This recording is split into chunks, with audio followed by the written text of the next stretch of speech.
आज हम इस वीडियो में सीखेंगे कि संक्षिप्त का विलोम शब्द क्या होता है और इसका अर्थ क्या होता है, और साथ में हम कुछ उदाहरण वाक्यों से भी इसे और अच्छे से समझेंगे। तो सबसे पहले संक्षिप्त का अर्थ समझते हैं। संक्षिप्त का अर्थ होता है संक्षेप में, छोटे या संक्षिप्त रूप में कहना या प्रस्तुत करना।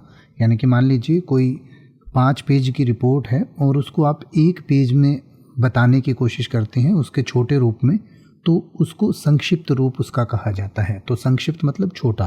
तो संक्षिप्त का विलोम शब्द यानी कि विपरीतार्थक शब्द होगा विस्तृत, और विस्तृत का अर्थ होता है विस्तृत रूप में विस्तार से या पूरी जानकारी के साथ प्रस्तुत करना। यानी कि जो 5 पेज की रिपोर्ट है उसको आपने 1 पेज में प्रस्तुत किया तो वो संक्षिप्त रूप हो गया, या फिर आपने उसे पूरा 5 पेज में ही उसे बताया, यानी पूरे डिटेल के साथ जो चीज़ बताई जाए तो उसको विस्तृत कहा जाता है।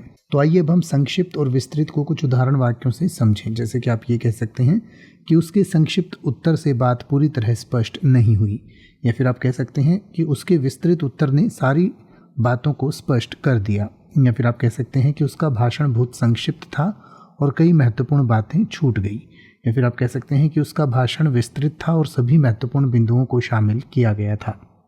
अब आप किसी भी वर्ड का मतलब हिंदी और इंग्लिश में YouTube पर सर्च कर सकते हैं। आपको मेरी वीडियो मिल जाएगी जिसमें आप बिना किसी फालतू बकवास के सीधा उस वर्ड का मतलब समझ पाएंगे। तो ऐसी ही वीडियोस को देखते रहने के लिए चैनल को सब्सक्राइब करें और बेल आइकन को प्रेस करें।